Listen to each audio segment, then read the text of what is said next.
এবার দেরি না করে তৈরি করে ফেলুন অপূর্ব স্বাদের কাতলা মাছের কুরমা। দেখুন দেখতে কত সুন্দর, খেতে তো অসম্ভব মজার। দেখুন একবার খেলে বারবার খেতে ইচ্ছা করবে, মিস করবেন না। ছোট থেকে বড় সবাই খুবই পছন্দ করবে। অবশ্যই একবার ট্রাই করুন। আপনারা এটা পোলাও, ফ্রায়েড রাইসের সঙ্গেও খেতে পারেন। যারা মাংস পছন্দ করেন না, অবশ্যই একবার ট্রাই করুন। আর সবাই ভালো থাকুন আর সুস্থ থাকুন। আসসালামু আলাইকুম, রূপা রান্নাঘরে সবাইকে জানাই স্বাগত।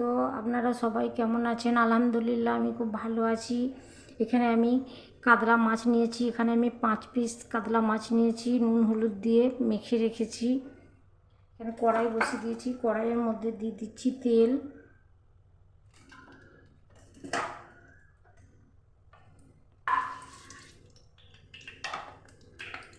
তেল গরম হয়ে গেছে। এবার আমি দিয়ে দেবো নুন হলুদ দিয়ে মেখে রাখা কাতলা মাছ।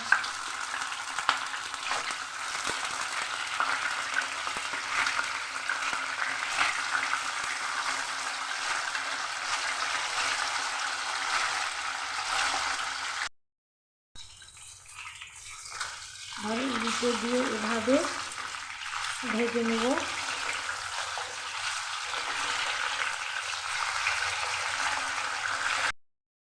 আমার মাছ ভাজা হয়ে গেছে। এবার আমি প্লেটের মধ্যে তুলে নেব। এর থেকে আর বেশি লাল করব না, বেশি লাল করলে ভালো লাগবে না। কুরমাতে একটু বেশি লাল করতে নেই।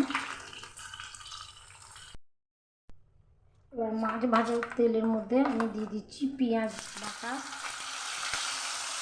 পেঁয়াজ বাটা দিচ্ছি, আদা রসুন বাটা দিয়ে দিচ্ছি, কাঁচা জিরে, ধনের গুঁড়ো দিয়ে দিচ্ছি, শুকনো লঙ্কার গুঁড়ো,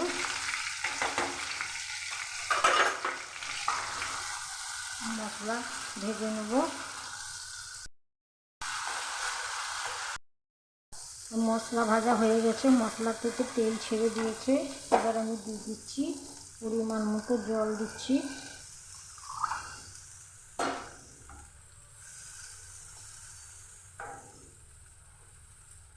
জল ফোটা পর্যন্ত অপেক্ষা করব।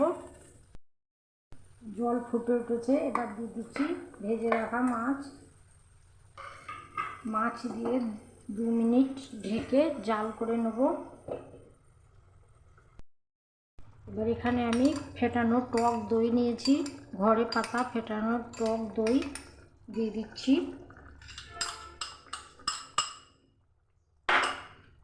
দিয়ে দিচ্ছি নুন, দিয়ে দিচ্ছি চিনি।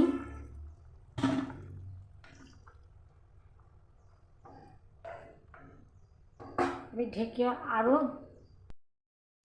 এবার আমি দিয়ে দিচ্ছি তেঁতুলের জল।